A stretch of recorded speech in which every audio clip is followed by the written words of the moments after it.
Thanks so much for tuning in. For those who are just joining us, I'm Anna Lee with Broadway in Chicago. We are here with Sam McLellan. I play Elder Price in the Book of Mormon. From the Book of Mormon. So if you have any questions for Sam about Sam himself, about Book of Mormon, go ahead, put them in the comments. We'll get to as many as possible. But welcome back to the Midwest. Thank you. We'll talk about growing up a little bit in Mexico, but you spent a good amount of time in Wisconsin as well. Yeah, absolutely. So we moved to Wisconsin when I was 15. So I went to high school there, like sophomore year on, and then I went to the University of Wisconsin, Stevens Point, which wasn't that far away from where I lived. I had got my BFA there, so that was 4 years there, and then like right after that, I moved to New York. So good 7-ish years I lived in Wisconsin. Yeah, so I'm a Midwest boy, I guess. There we go. Where in Wisconsin are you from? Very small town called Watoma. Like the population is less than my apartment building in New York City. Like very, very small. But that's where my parents still live and everything. And so there's a little part of me that misses that small town vibe. But I prefer the city environment for sure. Absolutely. Okay, well, we have to know, I read that you played football while you were in high school. Are you a football fan? And if so, are you a Packers fan? Okay, so I am a Packers fan by default. I kind of have to be, and I'm so sorry to everybody in Chicago that's offended by that. Because are you? I am a Packers fan. All right, sweet. Okay, so we're in cahoots. We're in a safe space. Yeah, okay, cool. Awesome. Yeah, so I'm a Packers fan by default, right? But I don't really follow football. I mean, even when I was playing football, I didn't really watch it that much. I mean, I would if like other people were watching the game, but like I wasn't like super interested in watching professional sports, and I still am not super into watching professional sports, but like I had a lot of fun playing football. It's just not something I could sustain for a long time. Like I already like sustained too many injuries playing it in high school. Like it was tough. But so musical theater was the move. No concussions in musical theater. Well, right? Yeah. Well, I want to start talking about, the beginning of your acting journey, and the first production that you came to was the Book of Mormon in Chicago, which is super exciting, and that kind of set everything off. What about the show was like, you know what? I'm going to do this. It felt like fresh, there was like something about it that, because I mean, up until that point, my impression of musical theater was like, it's like all these old shows and everything. And not that I have anything against or ever did have anything against like the old classics, right? But I had never seen anything that was like new and fresh and like exciting and felt like it lived in a world that I lived in, right? In some capacity. So that was one thing that really drew me to it. Also, just like the idea of them being missionaries and having had that experience in my life, there was something there that I personally connected with that like really made me feel excited and inspired by the show, and made me go like, wow, like I think I could do that. Like not only could I do that, but like I think I would be good for that. And so, yeah. I mean, any opportunity I had, I was going in for it. I mean, it was one of the first things I auditioned for when I got to New York. And it was so bad. I bombed so hard because I was so nervous. I wanted it so bad. So I had such a terrible audition. I hope Jen doesn't remember that, but she might. I don't know. We haven't talked about it. Was there ever a point in time where you might have doubted your professional career in acting? Thought, okay, maybe, I don't know if this is for me. Yeah, that happens like every other day. I think honestly, like everybody, I think anybody that, I don't know. I think anybody that thinks they have everything figured out, no matter what career they're in, is delusional, right? Like, I think the more that you do something and the longer you spend in a particular field of work, the more you realize there's like stuff to learn. It's like there's like some sort of like graph that shows like as you like reach mastery, right? Like you get to a point where your confidence falls off. And I wouldn't say that my confidence has fallen off. I think that I feel confident in myself as a performer, but like you are constantly second guessing yourself. And what you do as a performer, like being on stage in front of like thousands of people live, like, and anything can happen. It's a very vulnerable thing to do. And so if you're like not on top of your game, you're like make mistakes, or you're just like not feeling really well connected to the piece at any given moment, then you second guess yourself. You're like, man, I don't know, like maybe they should have hired someone else or whatever. But I always just come back to like, no matter what we're doing on stage is like amazing, and it's impacting like so many different people, and like my misgivings about like one bum note or like not feeling super connected in this scene that I'm having is like, it's minimal. Like at the end of the day, like the point is to be connecting with the audience, and the audience is enjoying the show. So like I shouldn't be too wrapped up in my own thoughts about like what I could be doing better when I'm already doing what I'm supposed to be here for, you know? Absolutely. Yeah, we have a question here a little bit more about your journey. So we have, where'd it go? What was it like moving from Stevens Point to New York City, and what were your first career moves once you got there? Yeah, so moving from Stevens Point to New York City, I mean, it's a big difference, right? New York City is a huge city. Stevens Point is like just a college town. I mean, like everything about, like everything in that city or that town, I guess, I don't know, it's pretty small, revolves around the university, right? So New York City was like a big jump. When I was in school, we did a senior showcase. We went to New York and like did a showcase for like agents and stuff like that. And I had a couple conversations with different agencies, and I ended up signing with my agent Eddie Rabin at Take 3 Talent, and he's been phenomenal. So like ever since I moved to New York, I was in for all sorts of things, Book of Mormon being one of them. So it was a little bit less intimidating because I had representation that was able to like help me like get auditions and things like that. But moving to a big city, like that's a, you know, from where I'm from and like that small town that I was in before I went to school was huge. And it took a second to adjust, but yeah. Absolutely. Now, this is not your first rodeo on tour. You were in the Fiddler Tour and Anastasia. Yeah. What are some things that after doing those two tours that you have now mastered and you're like, okay, now for the Book of Mormon, I'm going to do this on tour? Yeah, I think just like well-being, like taking care of yourself, I think is a big thing. You know, like, you know, when you first go out on tour, like you just want to see everything and do everything, and you want to go out for dinner and drinks and stuff all the time. But I mean, to a certain degree, that was manageable when I was doing Fiddler, because, you know, my involvement in the production, I was like in the ensemble playing a role that was like pretty minor, so I was like able to get away with that. And, you know, when you're young, you feel like you can do anything. But like now being on tour, it's more about like taking care of myself, trying to like stay healthy and, you know, stay on top of my game, try to stay rested, eat well, that kind of stuff, which is something that I've like started doing now. But also little stuff like knowing what to pack and when to pack it, and like when to send stuff, you know, back home and when to like bring stuff out, you know, having the right clothes for different seasons, realizing that I don't need 3 suits because like I probably won't wear any of them at any point. I'm probably gonna wear the same pair of sweatpants like most days, right? You know, so little things like that I've gotten good at. So the Book of Mormon, you are now, you said yes to the tour, you were on the tour.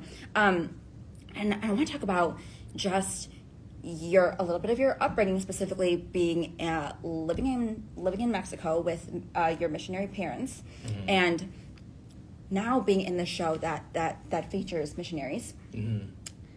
Did your view on missionaries and missionary work change as a result of the show, or vice versa?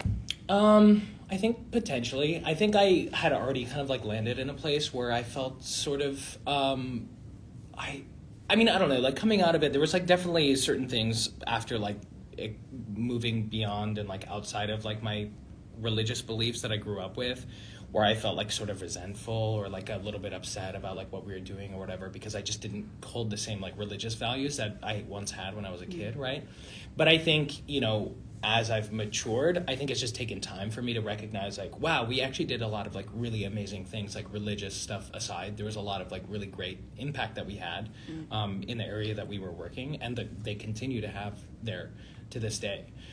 So, you know, my misgivings or differences of ideals religiously, I guess, bear less weight, I guess, in my mind. I think what I'm most impressed with is just like the things that were accomplished, like things like building bridges and like fixing roads, and like, you know, my parents were part of a linguist team that like their whole purpose was to learn the local language, which did not have a written form, learn their language, create a written version, open a language school for them to learn how to read and write in their own language, and then translating the New Testament into their language. So like, if you put like the religious stuff aside, like they helped this group of people who like had a language that was sort of dying out, kind of help preserve their language and actually be able to like use it in reading and writing. So there was a lot of awesome positive impact that we had there, you know. So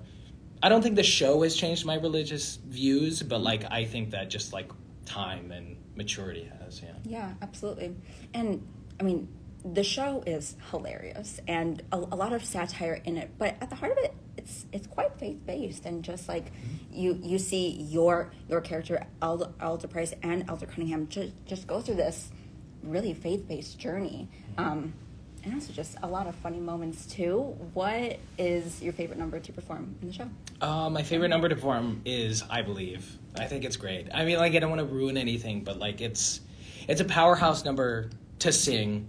But on top of that, like, just the journey of the song is like not only super inspiring and impactful, but also hilarious, you know, because despite the fact that you see this guy like really like finding his courage and his faith and his strength, it's about the most ridiculous things. So you're like on his side, but you're also laughing at him at the same time. I think it's just jam-packed with so much comedy and so much excitement. It's exhilarating to perform every night. Yeah. In a number of the interviews that you've done, you mentioned how this show has been a rewarding and challenging experience, and how I just recognized in a bunch of your interviews how you always want to challenge yourself and to grow.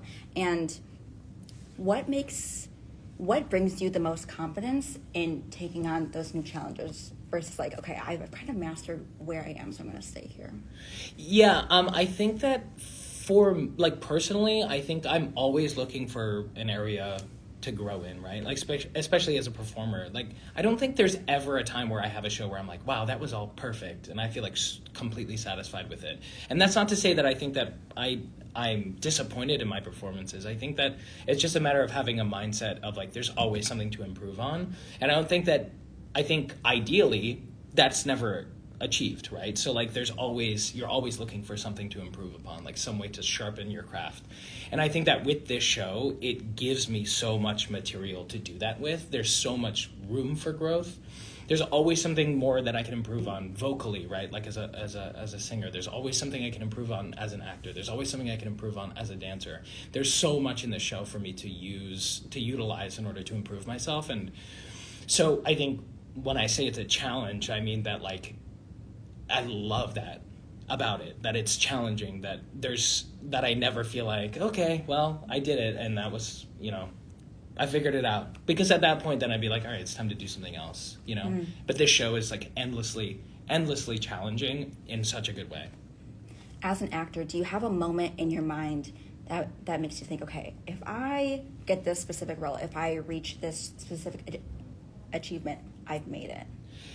Yeah, I think that definition has changed so much over the course of my career. But I mean, this would have to be one of those things for me because, like I mentioned before, like playing Elder Price has been like a dream of mine for as long as I can remember, as long as I've been, you know, working towards having a career in this field. So like, this is definitely one of those things I'm like, I made it, you know, or like, you know, having an interview like this or like any of the other interviews I've done. Sometimes I'm just like, I can't believe I'm like here right now. Like, I can't believe this is happening. It's bizarre and exciting at the same time. But I can't say I've ever like been able to like pinpoint one thing that I'm like, I made it. Cause like the first time I got paid to act, like that felt like I made it, right? Because I was like, I'm getting paid to do this thing that everyone told me was impossible, right? So that felt like I made it. But then like the next show that I did felt like I made it because it was like a step up from that. And that it's just like everything builds, right? And I think making it in this business is just whether or not you are able to sustain yourself and you feel fulfilled in what you're doing. And I think I've had that for quite some time. Absolutely. First of all, I saw you, I think last week. You were phenomenal, so incredible. It was the first time I saw the show. Absolutely hilarious. I have never heard a theater like laugh that much as they have. It's so incredible. But you were on the stage almost the entire time. What advice would you give to a fellow actor who might be stepping into a role such as that when they're on the stage the entire time, and that's brand new for them, and I know that's brand new for you too in this role? Yeah, I mean, there's only so much I can say to like help prepare somebody for that. You really just need to do it and realize like the challenge, and then just like build the stamina over time. That was a big part of our rehearsal process, was just like, hey, this is going to be like sprinting a marathon. So like, you need to just build the stamina. It just like takes time of just like doing the show over and over and over again to like figure out when you have moments to breathe and when you can like relax, or like when you can get your water and like little things like that. And like there's a little Easter egg, like we have water hidden around the stage and like in people's bags and stuff for me to get a sip, because a lot of the show I'm I'm just on stage the whole time, so I don't get a lot of it. But I guess advice: get your cardio up. I guess. I mean, like I had some advice from a vocal coach when I was in college one time when I was preparing to do Dogfight. It was a super physical show and just like really high like tenory singing, and he just recommended like running on the treadmill and singing through the show. Just like sing through all your songs while you're running on the treadmill. I mean, it was definitely a help, but nobody in the gym really liked me for that. Well, we are nearing the end of our time, but before we sign off, this show, I mean, hilarious, but there is many different deeper meanings to the show. Mm-hmm. When people walk out of the theater, what do you hope they take with them? What I hope people take away with them is that, like, nothing is as it seems, right? And nobody is as they seem, right? There's no way that you can prejudge somebody and be right. There's, and people are individual. And I think the idea of the show is kind of like flipping the idea of the show puts people into these categories and these camps and these groups, right? And goes like, this is what those people are like. But really what happens over the course of the show is you realize like, oh, these people are individuals with different wants and goals and needs, and their group identity doesn't define them. I think that what I want people leaving with is just an open mind, being able to like approach people and ideas with an openness that allows them to really get to know the person behind them, right? Instead of like pre-deciding how they feel about somebody based on any particular group that they belong to. And I think that the show does a really good job of like putting people in that space of being like, wow, yeah, you're right. I did have this preconception about this group of people, but now I think I would approach that with a more open mind. I mean, you know, we poke fun at Mormonism in a lot of different ways, but also like the way that we've approached the work and the way that the show is written, actually we don't harbor any bad feelings or ideas about Mormons at all. In fact, there's a lot of things that we find like really endearing and beautiful about what they believe and the work that they do. So when we see Mormon missionaries outside at the stage door, like handing out like, you know, little business cards with QR codes to download the Book of Mormon, we're not like, oh gosh, get out of here. Like, no, like this is great. Like, this is awesome. It's so cool to see you here. Like, I think that, I mean, I don't know. I'm going on a tangent, but I think that I really hope that people leave just with a much more open mind than they came in with, and I think that the show does a really good job of achieving that. Absolutely. Sam, thank you so much for sharing your time and talents with us. Y'all who are watching, come out. Come see Book of Mormon. Yeah, see the Book of Mormon. I know this is backwards on screen, but this is it. It's at the Cadillac Palace Theater until April 16th only. So get your tickets, BroadwayInChicago.com. And we'll say tickets are going quite quick. We have our lottery and rush offers too. So all that and more, BroadwayInChicago.com. Come see Sam. Come see the other Sam who's playing opposite of Sam. Mm-hmm. And it's really a wonderful show. So Sam, thank you so much. Yeah, of course. And hopefully we'll see you back here quite soon. Yeah, absolutely. I would love to.